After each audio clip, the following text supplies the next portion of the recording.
ദിവ്യകാരുണ്യ ആരാധനയിലേക്ക് നമ്മൾ കടക്കുകയാണ്.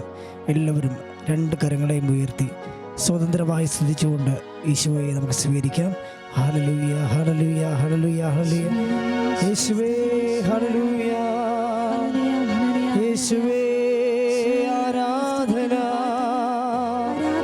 ആരാധന, യേശുവേ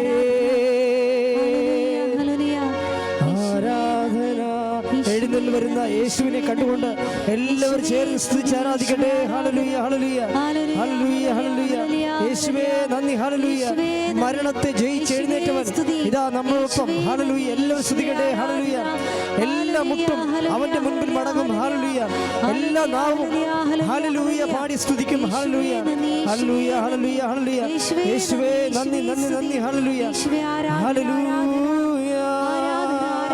പരിശുദ്ധ പരമ ദിവ്യകാരുണ്യത്തിന് നേരവും ആരാധനയും സ്തുതിയും പുകഴ്ചയും ഉണ്ടായിരിക്കട്ടെ. പരിശുദ്ധ പരമ ദിവ്യകാരുണ്യത്തിന് നേരവും ആരാധനയും സ്തുതിയും പുകഴ്ചയും ഉണ്ടായിരിക്കട്ടെ. പരിശുദ്ധ പരമ ദിവ്യകാരുണ്യത്തിന് നേരവും ആരാധനയും സ്തുതിയും പുകഴ്ചയും ഉണ്ടായിരിക്കട്ടെ. യേശുവേ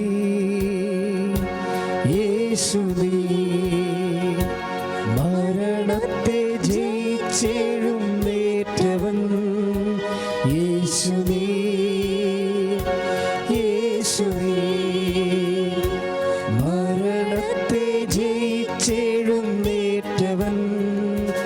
എല്ലാ മുട്ടും മടങ്ങും, എല്ലാ നാവും പാടിടും യേശു മാത്രം കർത്താവെന്ന്. എല്ലാ മുട്ടും മടങ്ങും, എല്ലാ നാവും പാടിടും യേശു മാത്രം കർത്താവെന്ന്. എല്ലാ മുട്ടും മടങ്ങും, എല്ലാ മുട്ടും മടങ്ങും, എല്ലാ നാവും പാടിടും യേശു മാത്രം കർത്താവെന്ന്. സ്തുതിക്കട്ടെ. ഹല്ലേലൂയ. യേശുവേ ശക്തിയോട് സ്തുതിക്കട്ടെ. ഹല്ലേലൂയ ഹല്ലേലൂയ ഹല്ലേലൂയ.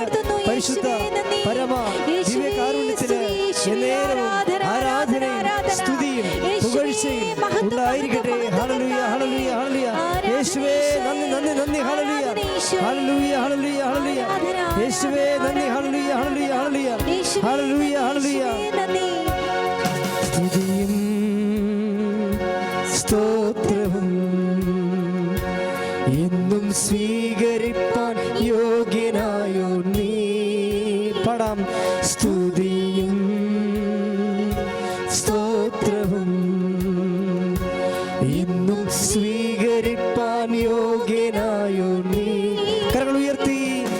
എല്ലാ മുട്ടും മടങ്ങും, എല്ലാ നാവും പാടിടും യേശു മാത്രം കർത്താവെന്ന്. ഉറക്കെ ചേർന്ന് പാടാം. എല്ലാ മുട്ടും മടങ്ങും, എല്ലാ നാവും പാടിടും യേശു മാത്രം കർത്താവെന്ന്. കുഞ്ഞാടേ വാഴ്ത്തുവിൻ, അവൻ ജീവൻ നൽകി വീണ്ടെടുത്തല്ലോ. ചേർന്ന് പാടാം. കുഞ്ഞാടേ വാഴ്ത്തുവിൻ, അവൻ ജീവൻ നൽകി വീണ്ടെടുത്തല്ലോ. എല്ലാ മുട്ടും മടങ്ങും, എല്ലാ നാവും പാടിടും യേശു മാത്രം കർത്താവെന്ന്. എല്ലാ മുട്ടും മടങ്ങും, എല്ലാ നാവും പാടിടും യേശു മാത്രം കർത്താവെന്ന്. കൈകൾ ഉയർത്തി. എല്ലാ മുട്ടും മടങ്ങും, എല്ലാ നാവും പാടിടും യേശു മാത്രം കർത്താവെന്ന്. സ്തുതിക്കട്ടെ. ഹല്ലേലൂയ. യേശുവേ യേശുവേ ഹല്ലേലൂയ. ആരാധന സ്തുതിയും സ്തോത്രവും കർത്താവേ അങ്ങേക്ക്.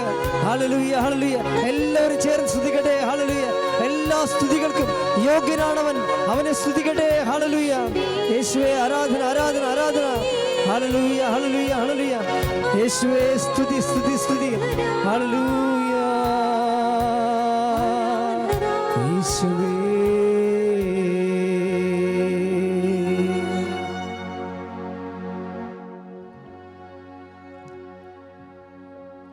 പരിശുദ്ധ പരമദിവ്യകാരുണ്യത്തിന് എന്നേരവും ആരാധനയും സ്തുതിയും പുകഴ്ചയും ഉണ്ടായിരിക്കട്ടെ. പരിശുദ്ധ പരമദിവ്യകാരുണ്യത്തിന് എന്നേരവും ആരാധനയും സ്തുതിയും പുകഴ്ചയും ഉണ്ടായിരിക്കട്ടെ. ഭക്തിയോടെ പരിശുദ്ധ പരമദിവ്യകാരുണ്യത്തിന് എന്നേരവും ആരാധനയും സ്തുതിയും പുകഴ്ചയും ഉണ്ടായിരിക്കട്ടെ. പ്രിയമുള്ളവരെ, നമ്മൾ സ്നേഹ ഈശോയോട് ചേർന്ന് നമ്മുടെ കണ്ണീരിൻ്റെ കാലത്ത് യേശു ഏകരക്ഷകനാണെന്ന് ഏറ്റുപറഞ്ഞ് ആരാധനയുടെ മുഴുവനും ശക്തി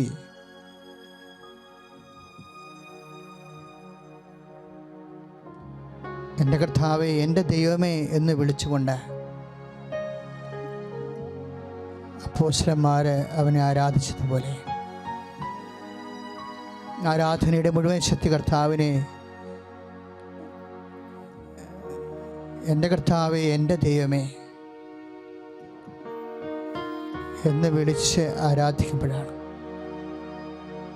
ആരാധന, പുതിയ നിയമത്തിലെ ആരാധന, ഉത്ഥാനം ചെയ്ത് മരണത്തെ ജയിച്ച് അപ്പോസ്തലന്മാരുടെ മുമ്പിൽ പ്രത്യക്ഷപ്പെട്ട ആ നിമിഷം മുതലാണ് പുതിയ നിയമത്തിലെ ആരാധന ക്ക് അക്ഷരവും അർത്ഥവും ലഭിക്കുന്നത്. ഒന്ന് കർത്താവാണ്. കർത്താവ്, യേശുവിനെ കർത്താവെന്ന് പറയുമ്പോൾ മരണത്തിൻ്റെ മേലെ വിജയം നേടിയവനാണ് കർത്താവ്. ജീവൻ്റെ നാഥൻ എന്നുള്ള അർത്ഥത്തിലാണ് ലോർഡ് എന്ന് നമ്മൾ വിളിക്കുന്നത്. അതേസമയം തന്നെ കർത്താവ് ദൈവമാണ്. തിത്തത്തിൻ്റെ 2-ാം പുത്രൻ തമ്പുരാൻ സർവ്വവിധ മഹത്വത്തോടുകൂടി സ്വർഗസ്ഥമായ അവസ്ഥകളിലേക്കാണ് ആരാധനയ്ക്ക് ആശ്രയമാകുന്നത്.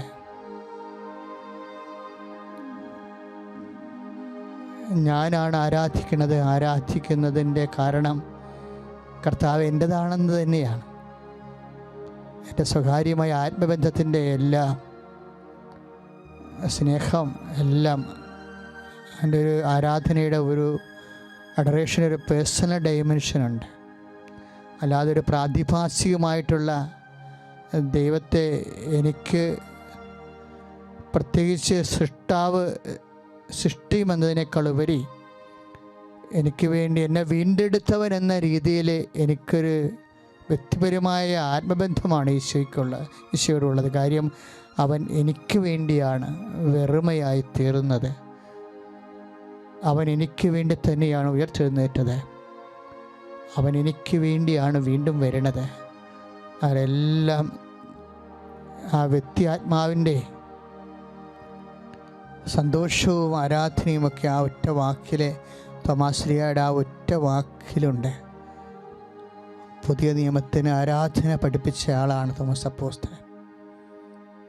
നമുക്ക് പ്രാർത്ഥിക്കാം. സ്തുതിക്കട്ടെ. ഹല്ലേലൂയ ഹല്ലേലൂയ ഹല്ലേലൂയ ഹല്ലേലൂയ ഹല്ലേലൂയ. യേശുവേ നന്ദി. ഹല്ലേലൂയ ഹല്ലേലൂയ. യേശുവേ സ്തുതി സ്തുതി. ഹല്ലേലൂയ. യേശുവേ ആരാധന. ഹല്ലേലൂയ ഹല്ലേലൂയ ഹല്ലേലൂയ ഹല്ലേലൂയ ഹല്ലേലൂയ. യേശുവേ ആരാധന ആരാധന ആരാധന. എൻ്റെ കർത്താവേ, എൻ്റെ ദൈവമേ, ഞങ്ങളങ്ങേ സ്തുതിക്കുന്നു, ആരാധിക്കുന്നു, നന്ദി പറയുന്നു. ഹല്ലേലൂയ ഹല്ലേലൂയ. യേശുവേ ഒരുമിച്ച് പാടാം. ഹല്ലേലൂയ യേശുവേ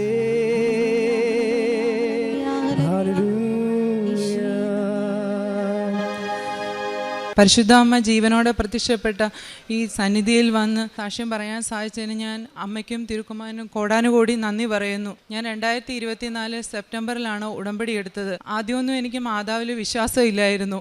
എൻ്റെ അമ്മ വഴിയാണ് എനിക്ക് മാതാവിനോട് അടുക്കാനും വിശ്വാസം തോന്നാനുമുള്ള കാരണം, എൻ്റെ കുഞ്ഞിന് 4 വയസ്സുള്ളപ്പോൾ തൊട്ട് എപ്പോഴും ശ്വാസം മുട്ടലും അലർജിയുടെ പ്രശ്നങ്ങളും ഉണ്ടായിരുന്നു. ഞങ്ങൾ എല്ലാ മാസവും ESA ഗവൺമെൻറ് ഹോസ്പിറ്റലിൽ എപ്പോഴും ഞങ്ങൾ അഡ്മിറ്റ് ആയിരുന്നു. ഒരു ദിവസം കുഞ്ഞിന് ഭയങ്കരമായിട്ട് നിമോണിയ കൂടി, അവന് ഭയങ്കരമായിട്ട് ചൂടും ഭയങ്കര ക്ഷീണവും അസ്വസ്ഥതയൊക്കെ തോന്നി ഞങ്ങൾ ESAയിൽ അഡ്മിറ്റായി. അപ്പം കുഞ്ഞിന് ഭയങ്കര ചൂടായിരുന്നു, 108 ഡിഗ്രിയൊക്കെ പനിയായിരുന്നു. എൻ്റെ കൂടെയാണ് എൻ്റെ അമ്മ മാത്രമേ ഉള്ളായിരുന്നു. കുഞ്ഞ് കണ്ണുപോലും തുറക്കുന്നില്ലായിരുന്നു. ഇങ്ങനെ ഒറ്റയ്ക്കിരുന്ന് വിഷമിക്കുകയും കുഞ്ഞിന് അവനൊന്നും മിണ്ടാൻ പോലും പറ്റുന്നില്ല. എപ്പോഴും നല്ല ആക്റ്റീവായിട്ടുള്ള ഒരു കുഞ്ഞായിരുന്നു.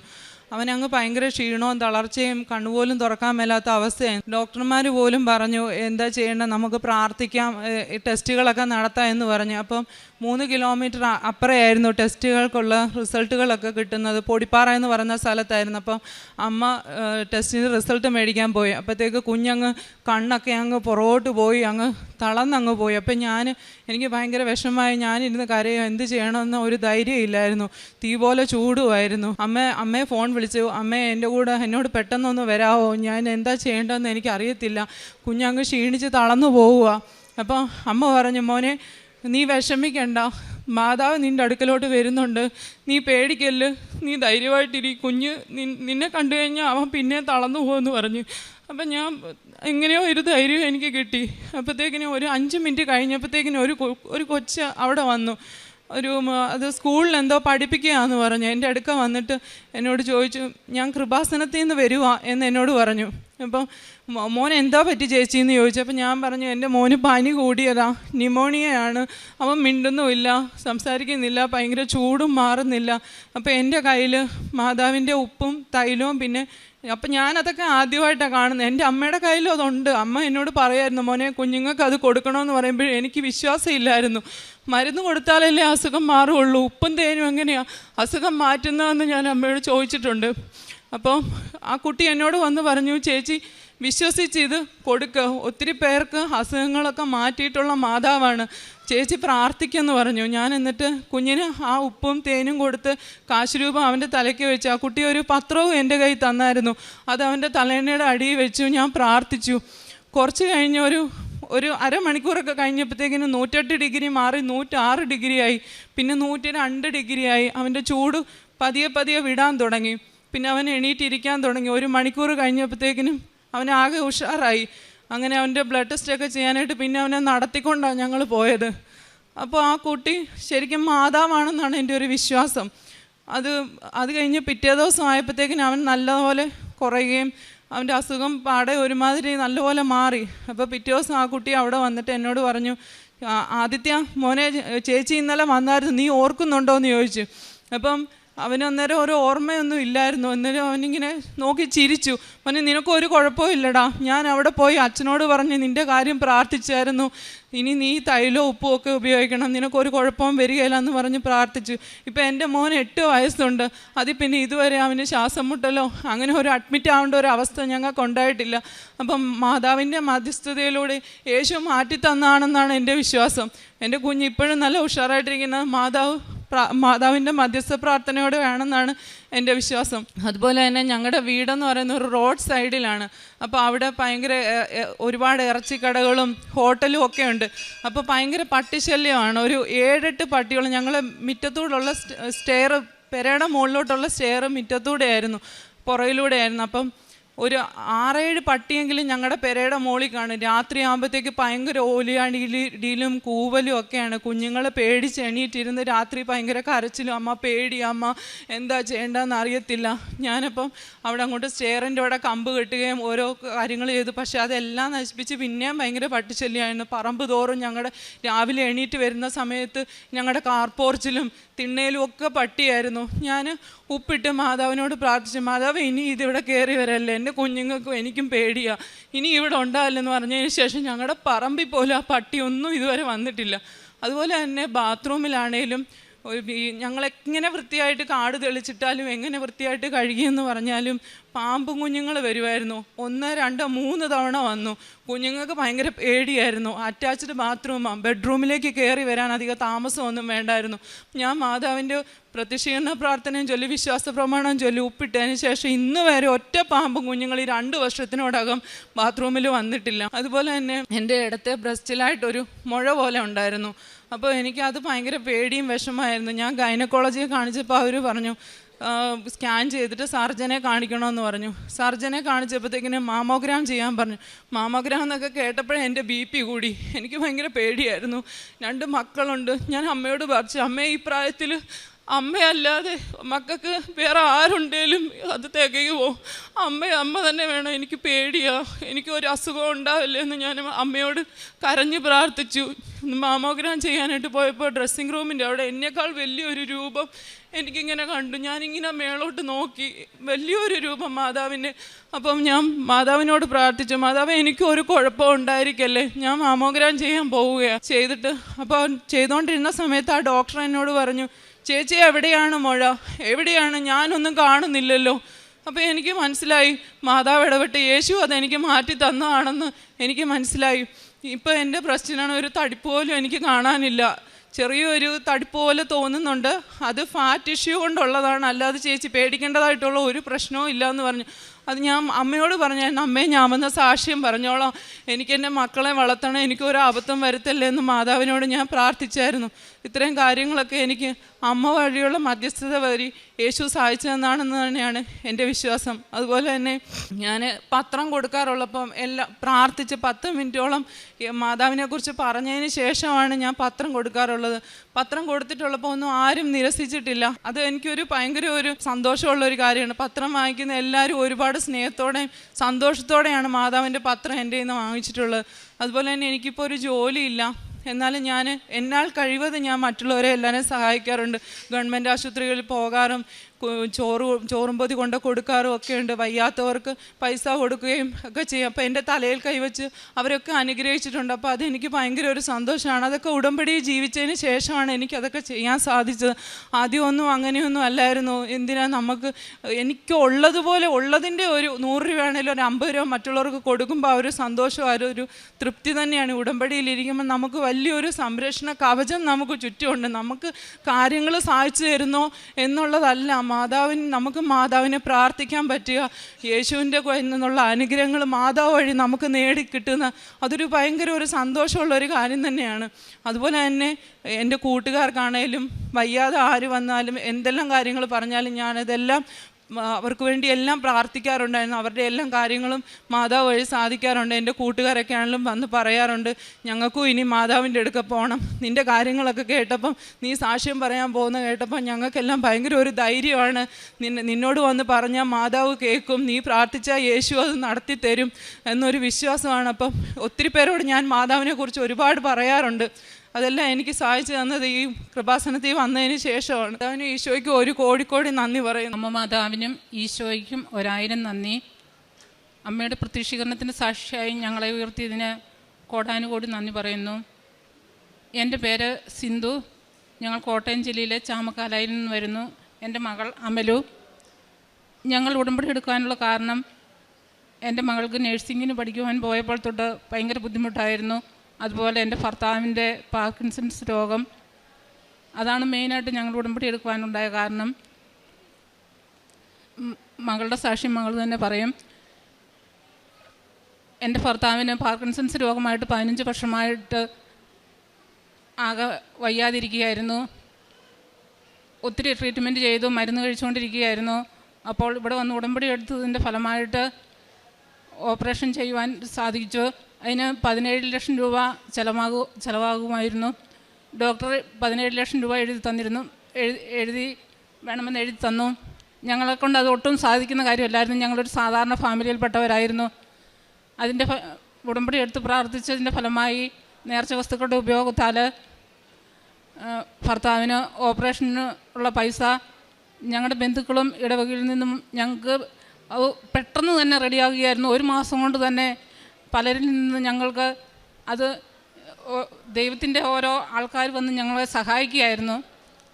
അതുപോലെ എനിക്ക് 8 വർഷമായിട്ട് എൻ്റെ വലതു കൈ ഭയങ്കര ബുദ്ധിമുട്ടായിരുന്നു, ഭയങ്കര വേദനയും, പുറകോട്ട് തിരിക്കാൻ പോലും വയ്യ. രാത്രി കിടക്കുമ്പോൾ ഭയങ്കര വേദനയായിരുന്നു. അത് മാതാവിൻ്റെ ഉടമ്പൽ തൈലം എന്നും ഞാൻ കിടക്കുമ്പോൾ വിശ്വാസ പ്രമാണം ചൊല്ലി പ്രാർത്ഥിച്ച് പുരട്ടുമായിരുന്നു. അതിൻ്റെ ഫലമായിട്ട് എൻ്റെ കഴുത്ത് വേദനയും തലയ്ക്ക് ഭയങ്കര വേദനയും, എന്തെങ്കിലും കാര്യം ഓർക്കുമ്പോൾ കൂടുതൽ ടെൻഷൻ കയറി ഭയങ്കര വേദന എടുത്ത് ഞാൻ പലപ്പോഴും ടെൻഷൻ പിടിച്ചായിരുന്നു ജീവിച്ചിരുന്നത്. അതിൻ്റെ സഞ്ചാരി മാതാവ് എപ്പോൾ എൻ്റെ വേദന മാറ്റി നിർത്തില്ല. ഞാൻ ഓരോ ഉടമ്പടിയിലും അത് നിയോഗമായിട്ട് എഴുതുമായിരുന്നു. എന്നും പ്രത്യക്ഷീകരണത്തിൻ്റെ സാക്ഷിയായി എന്നെ ഉയർത്തണമേ എന്ന് ഞാൻ മാതാവിനോട് പ്രാർത്ഥിച്ചിരുന്നു. അത് മാതാവ് എനിക്ക് പരിപൂർണമായിട്ട് മാറ്റിത്തന്നു. പിന്നെ അതുപോലെ ഞങ്ങളുടെ കുടുംബസ്വത്ത്, ഞങ്ങൾക്ക് സ്വന്തമായിട്ട് സ്ഥലമില്ലായിരുന്നു. ഭർത്താവിൻ്റെ അപ്പൻ്റെ പേരിലായിരുന്നു എല്ലാ സ്ഥലവും. അത് 50 വർഷമായിട്ട് ഇങ്ങനെ ഒന്നും ചെയ്യാതെ, ഉടമ്പടി പോലും ചെയ്യാതെ, ആധാരം പോലും ചെയ്യാതെ ഇങ്ങനെ ഇട്ടിരുന്നു. ഞാനിവിടെ വന്ന് അത് ഉടമ്പടി നിയോഗത്തിൽ എഴുതിയിട്ടിരുന്നു. അതുപോലെ നേർച്ച വസ്തുക്കൾ, ഉപ്പ് പറമ്പിൻ്റെ 4 അതിരിലും കൊണ്ടിട്ടിരുന്നത്. 50 സെൻറ്റ് സ്ഥലമുണ്ടായിരുന്നു. അത് ഞങ്ങളുടെ സഹോദരനും ഞങ്ങൾക്കുമായിട്ട് അത് എഴുതി തരുവാനും മാതാവിൻ്റെ പ്രത്യേക അനുഗ്രഹത്താൽ സാധിച്ചു. ഇനി ഈശോയുടെ മാതാവിന് നന്ദി പറയുന്നു. അതുപോലെ ഒത്തിരി രോഗസൗഖ്യം ക്ഷമിക്കുവാനുള്ള കൃപ എനിക്ക് ഒത്തിരി കിട്ടി. ഒരു വ്യക്തിയോട് ഭയങ്കരമായിട്ട് ക്ഷമിക്കുവാൻ എൻ്റെ മനസ്സിലുണ്ടായിരുന്നു. അതെല്ലാം മാതാവ് പ്രത്യേക അനുഗ്രഹം തന്ന് എനിക്ക് ക്ഷമിക്കുവാനും സഹിക്കുവാനുമുള്ള ദൈവം കൃപ തന്നു. കാരുണ്യപ്രവർത്തികളായിട്ട് ഞാൻ ചെയ്യുന്നത്, എൻ്റെ അടുത്തുള്ള ഓരോ വ്യക്തികളെയും ഞാൻ പ്രത്യേകം കണ്ട് ഞാൻ ഓരോ കാരുണ്യപ്രവർത്തികൾ ചെയ്യുന്നത് ഞാൻ മറ്റുള്ളവരോട് പറയാറില്ല. എങ്കിലും എനിക്ക് പറ്റാവുന്ന വിധത്തിൽ രോഗിയായി അമ്മയും ഭർത്താവും ഉള്ളതുകൊണ്ട് പുറത്തു പോയി ഒത്തിരി കാരുണ്യപ്രവർത്തികൾ ചെയ്യാൻ സാധിക്കില്ല. എന്നാലും എന്നെ പറ്റുന്ന വിധത്തിലുള്ള സഹായങ്ങൾ ഞാൻ പള്ളിയുടെ വാതിക്കലൊക്കെ എവിടെയെങ്കിലും ആരെങ്കിലും ഇരിക്കുന്ന കണ്ടുവാണെങ്കിൽ എന്നെ പറ്റുന്ന സഹായം ഞാൻ ചെയ്യാറുണ്ട്. അതുപോലെ ഇവിടുന്ന് മേടിച്ചുകൊണ്ട് പോകുന്ന പത്രം ഞാൻ എല്ലാ ബസ് സ്റ്റാൻഡുകളിലും ഹിന്ദുക്കളുടെ ഇടയിലും, ഈയിടെ ഡൽഹിക്ക് പോയപ്പോൾ അവിടെ ഒത്തിരി പേർക്ക് ഹിന്ദി സംസാരിക്കുന്നവരോട് ആ ഹിന്ദി പത്രം കൊണ്ട് കൊടുത്ത് അവരോട് യൂട്യൂബിൽ ഇതിൻ്റെ ലിങ്ക് ഞാൻ അവർക്ക് കാണിച്ചു കൊടുത്ത് അവരോട് പറയുകയും ഒത്തിരി പേരെ ദൈവാനുഗ്രഹത്താൽ ഉടമ്പടി 2-3 പേരെ എൻ്റെ സഹോദരങ്ങളെ തന്നെ ഉടമ്പടി എടുക്കുവാനുള്ള സാഹചര്യം ഞാൻ ഉണ്ടാക്കി കൊടുത്തു. ഇത്രയും അനുഗ്രഹങ്ങളാണ് എൻ്റെ ജീവിതത്തിൽ ഉണ്ടായത്. ഞാൻ എൻ്റെ മോൾക്ക് കൊടുക്കുക. എൻ്റെ പേര് അമലു. ഞാനിവിടെ വന്ന് ഉടമ്പടി എടുത്തത് 2023 ജനുവരി 2-ാം തീയതിയാണ്. ഇവിടെ വന്ന് ഉടമ്പടി എടുക്കുന്ന സമയത്ത് ഞാൻ 4th ഇയർ നേഴ്സിംഗ് പഠിക്കുമായിരുന്നു. ആ സമയത്ത് തന്നെ എനിക്ക് 2nd ഇയറും 3rd ഇയറും സപ്ലി ഉണ്ടായിരുന്നു. എന്നെ സംബന്ധിച്ചിടത്തോളം എനിക്ക് നേഴ്സിംഗ് എന്ന് പറഞ്ഞു കഴിഞ്ഞാൽ നല്ല പാടായിരുന്നു. വീട്ടുകാരുടെ ഫോഴ്സ് കൊണ്ട് മാത്രം പോയതായിരുന്നു. അങ്ങനെ ഇവിടെ വന്ന് ഉടമ്പടി എടുത്തു. ഉടമ്പടി എടുത്തതിന് ശേഷം ഞാൻ 2nd ഇയറും 3rd ഇയറും സപ്ലി എഴുതി. റിസൾട്ട് വന്നു കഴിഞ്ഞപ്പോൾ വീണ്ടും ഫെയിലായിരുന്നു. പിന്നെയാണ് ഞാനൊന്ന് ചിന്തിച്ചത്, ഇവിടെ ഉടമ്പടി എടുത്തതെന്ന് മാത്രമേ ഉള്ളൂ, ഇവിടെ പറയുന്ന കാര്യങ്ങളൊന്നും ഞാൻ ചെയ്തിട്ടുണ്ടായിരുന്നില്ല. പിന്നെ ഞാൻ ഉടമ്പടി പറയുന്ന കാര്യങ്ങളെല്ലാം ചെയ്യാൻ തുടങ്ങി. ബൈബിളൊക്കെ കുരിശ് വരയ്ക്കുമ്പോൾ മാത്രം പ്രാർത്ഥിക്കുകയുണ്ടായിരുന്നുള്ളൂ. ബൈബിൾ വായിക്കാൻ എനിക്ക് സമയം കിട്ടി. 1 മണിക്കൂറെങ്കിലും എനിക്ക് വായിക്കാൻ സമയം കിട്ടി. ഞങ്ങളുടെ തൊട്ടടുത്ത് പള്ളിയും കാര്യങ്ങളൊന്നും ഇല്ലായിരുന്നു. പിന്നെ എപ്പോഴും ഉടമ്പടി തൈലവും ഉപ്പും ഉപയോഗിച്ചായിരുന്നു ഞാൻ പിന്നെ ചെയ്തുകൊണ്ടിരുന്നത്. അങ്ങനെ വീണ്ടും ഞാൻ ഉടമ്പടി ഇവിടെ വന്നിട്ട് പുതുക്കിയതിന് ശേഷം ഞാൻ 2nd ഇയറും 3rd ഇയറും സപ്ലി എക്സാം എഴുതിയതിന് ശേഷം എനിക്ക് റിസൾട്ട് വന്നു കഴിഞ്ഞപ്പോൾ 2ഉം ഒരുമിച്ച് പാസ്സായിട്ടുണ്ടായിരുന്നു. പിന്നെ 4th ഇയറിൻ്റെ എക്സാം ആയപ്പോഴത്തേക്ക് എനിക്ക് ആകെ 1-1.5 മാസം ഉണ്ടായിരുന്നുള്ളൂ, പഠിക്കാൻ ടൈം ഉണ്ടായിരുന്നുള്ളൂ. അപ്പോൾ എന്നെ സംബന്ധിച്ചിടത്തോളം ഫസ്റ്റ് ഇങ്ങനെ ഡിക്ഷണറി പോലെയുള്ള ബുക്കൊക്കെ ആദ്യം തൊട്ടേ പഠിക്കാമെന്ന് പറഞ്ഞു കഴിഞ്ഞാൽ എന്നെക്കൊണ്ട് നല്ല പാടായിരുന്നു. അപ്പം ഞാൻ മാതാവിനോട് പറഞ്ഞു, മാതാവ് എനിക്കങ്ങനെ നീ എന്നെ ഒന്ന് ഹെൽപ്പ് ചെയ്യണേ, എനിക്കൊന്നും അറിയത്തില്ല എന്ന് പറഞ്ഞു. അങ്ങനെ ഞാൻ എന്താണോ ബുക്ക് എടുക്കുമ്പോൾ ആദ്യം കാണുന്ന എന്തൊക്കെയാണോ അത് മാത്രം പഠിച്ചു. അങ്ങനെ ഞാൻ എക്സാം എഴുതാൻ പോയപ്പോൾ ഉടമ്പടി ഉപ്പ് ഞാൻ കൈ പിടിച്ച് അവിടെ ഇരുന്നോടത്തിട്ട് പ്രാർത്ഥിച്ചിട്ടാണ് ഞാൻ പോയത്. ഉടമ്പടി തൈലവും തേച്ചിട്ടായിരുന്നു പോയത്. അങ്ങനെ ഞാൻ എക്സാമിന് ക്വസ്റ്റ്യൻസ് നോക്കിയപ്പോഴത്തേക്കും ഞാൻ പഠിച്ചത് മാത്രമായിരുന്നു വന്നിട്ടുണ്ടായിരുന്നത്. പിന്നെ 3-4 എണ്ണം എനിക്ക് അറിയത്തില്ലായിരുന്നു, ഒട്ടും അറിയാത്ത ക്വസ്റ്റ്യൻസ് ആയിരുന്നു. അറിയാവുന്നതിൻ്റെ ആൻസേഴ്സ് ആദ്യം എഴുതി. അതിനുശേഷം അറിയത്തില്ലാത്തതിൻ്റെ എന്ത് എഴുതണമെന്ന് അറിയാണ്ട് ഇങ്ങനെ ഇരുന്ന് പ്രാർത്ഥിക്കാൻ തുടങ്ങി. അപ്പോൾ എനിക്ക് എവിടുന്നോ ഇങ്ങനെ പറഞ്ഞു തരാൻ തുടങ്ങി ആരൊക്കെയോ. അപ്പം ഞാൻ അത് തെറ്റാണോ ശരിയാണോ എന്ന് പോലും എനിക്ക് അറിയാണ്ട് ഞാനങ്ങ് എഴുതാൻ തുടങ്ങി. ഒരു അറിയാൻ മേലാത്ത ആൻസേഴ്സ് വരെ ഞാൻ 1-2 പേജ് നിറച്ചു അങ്ങ് എഴുതി. അത് ഭയങ്കര ഒരു മാതാവിൻ്റെ ഭയങ്കര ഒരു പ്രസൻസ് ആയിരുന്നു എനിക്ക് ആ ഒരു ടൈമിലുണ്ടായിരുന്നത്. റിസൾട്ട് വന്നു കഴിഞ്ഞപ്പോഴത്തേക്കും എനിക്ക് ഫസ്റ്റ് ക്ലാസ്സോടെ ഞാൻ പാസ്സായി. പിന്നെ എൻ്റെ രണ്ടാമത്തെ സാക്ഷ്യം എന്ന് പറയുന്നത്, എനിക്ക് ചെറുപ്പത്തിൽ പീരീഡ്സ് ഇപ്പം മാസത്തിൽ 2 തവണ വരുമായിരുന്നു. അങ്ങനെ ഞാൻ ആശുപത്രി പോയി മെഡിസിൻസ് ഒക്കെ എടുത്തിട്ടുണ്ടായിരുന്നു. വീണ്ടും അതിനുശേഷം പിന്നെ വന്നിട്ടുണ്ടായിരുന്നില്ല. പിന്നെ കഴിഞ്ഞ വർഷം ഇതുപോലെ തന്നെ മാസത്തിൽ 2 തവണ വന്നു. ഒരു തവണ തന്നെ എനിക്ക് വരുമ്പോൾ ഭയങ്കര എന്നെ സംബന്ധിച്ചിടത്തോളം നല്ല പെയിനായിരിക്കും. ഫസ്റ്റ് ഡേ മാത്രമല്ല, സെക്കൻഡ് ഡേ എല്ലാം നല്ല പെയിനായിരിക്കും, ബാക്ക് പെയിനും എല്ലാം ഉണ്ടായിരിക്കും. അപ്പോൾ ഒരു മാസത്തിന് 2 തവണ വരുമ്പോൾ എന്നെ സംബന്ധിച്ചിടത്തോളം നല്ല പെയിനായിരുന്നു. അപ്പം ഞാൻ ഈ പ്രാവശ്യം ആശുപത്രി ഒന്നും പോയിട്ടുണ്ടായിരുന്നില്ല. ഉടമ്പടി തൈലം മാത്രം വയറ് തേച്ച് അങ്ങനെ പ്രാർത്ഥിച്ചതിൻ്റെ ഫലമായി പിന്നീട് ഒരിക്കലും എനിക്ക് അങ്ങനെ ഉണ്ടായിട്ടേ ഉണ്ടായിരുന്നില്ല. ഈ 2 സാക്ഷ്യങ്ങളാണ് അമ്മ മാതാവ് എനിക്ക് സാധിച്ചു തന്നത്. പിന്നെ എനിക്കറിയാവുന്ന ഫ്രണ്ട്സിനും എല്ലാവർക്കും ഞാൻ ഇവിടുത്തെ ഉടമ്പടി ധ്യാനത്തിൻ്റെ യൂട്യൂബിൽ അയച്ചു കൊടുക്കുമായിരുന്നു. പിന്നെ ബൈബിൾ വായിക്കാൻ നേരത്തെ ഒന്നും അത്രയും പ്രാർത്ഥന ഉള്ള ഒരു ആളൊന്നും അല്ലായിരുന്നു. അങ്ങനെ പ്രാർത്ഥിക്കാൻ ടൈം കിട്ടി. ഇപ്പോൾ വീട്ടിൽ വരുമ്പോൾ ആണെങ്കിൽ തന്നെ പള്ളിയിൽ പോയി പ്രാർത്ഥിക്കാനും എല്ലാം എനിക്ക് ഒരുപാട് സാധിക്കുന്നുണ്ട്. അമ്മയ്ക്കും മാതാവിനും ഒരുപാട്